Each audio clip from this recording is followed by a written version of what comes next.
बहुत समय पहले की बात है कि एक साहूकार का नया नया विवाह हुआ था। उसकी पत्नी अपने मायके गई हुई थी। नया नया विवाह था, नई नई उमंग थी। साहूकार का परिवार भी कुछ खास बड़ा नहीं था। जो भी रिश्तेदार थे उनके घर बहुत दूर थे।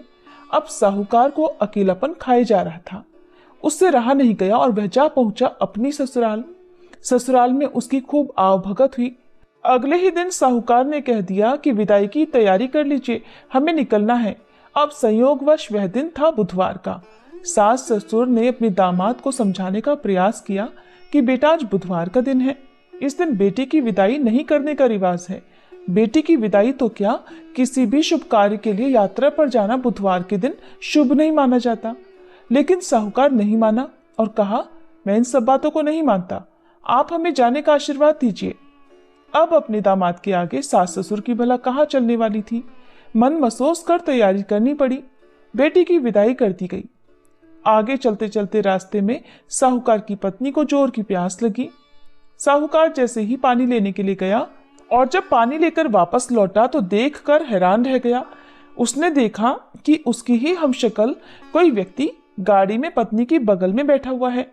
उसकी पत्नी भी एक शक्ल के दो दो व्यक्तियों को सामने देखकर परेशानी में पड़ गई कि उसका पति कौन सा है।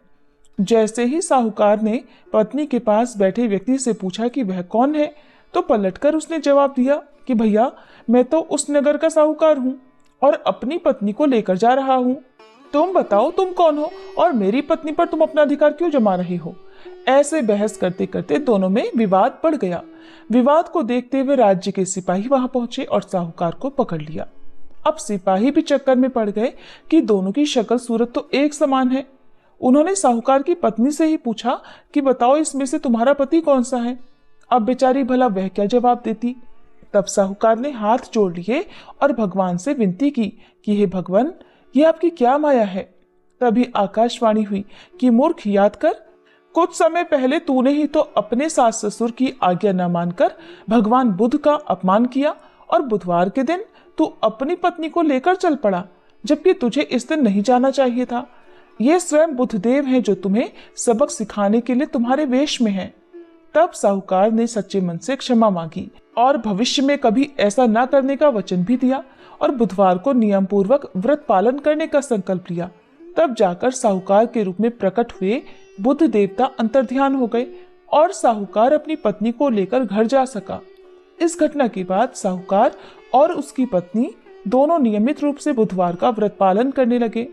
मान्यता है कि जो भी व्यक्ति इस कथा को कहता या सुनता है, पढ़ता है, उसे बुधवार के दिन यात्रा करने पर भी कोई दोष नहीं लगता और समस्त सुखों की भी प्राप्ति होती है। बुध ग्रह की शांति और सर्व सुख के इच्छुक स्त्री पुरुष बुधवार के दिन इस व्रत को कर सकते हैं।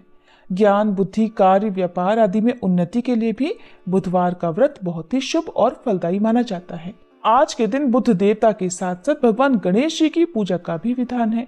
ये थी बुधवार व्रत कथा। अब सुनिए गणेश भगवान की कहानी, क्योंकि गणेश भगवान की कहानी के बिना हर व्रत कथा अधूरी होती है। एक बार गणेश भगवान एक छोटे से बालक का रूप धरकर चिमटी में चावल और चमचे में दूध लेकर धरती लोक पर आए और वहां आने पर वो एक गांव में गए जहां वो हर किसी से कह रहे थे कि कोई मेरी खीर बना दो, कोई मेरी खीर बना दो। एक बूढ़ी माई बैठी हुई थी। उन्होंने कहा, ला मैं बना दूं। अब वह छोटा सा बर्तन चूल्हे पर चढ़ाने लगी। तब गणेश जी ने कहा, दादी माँ, छोटी सी भगोनी मत चढ़ाओ, आपके घर में तो जो सबसे बड़ा वाला बर्तन हो ना, वही चढ़ा दो। बूढ़ी माई ने बालक का मन रखने के लिए वही किया। वह घर के भीतर गई और घर का सबसे बड़ा भगोना लाकर चूल्हे पर चढ़ा दिया। वह देखती रह गई कि उसमें जो थोड़े से चावल उस बड़े बर्तन में उन्होंने डाले थे वो तो पूरा का पूरा भर गया। अब गणेश जी ने कहा, दादी माँ, मैं नहाकर आता हूँ, तब तक खीर तैयार हो जाएगी। खीर तैयार हो गई तो बूढ़ी माई के पोते पोती खीर खाने के लिए रोने लगे। बूढ़ी माई जब भी कुछ बना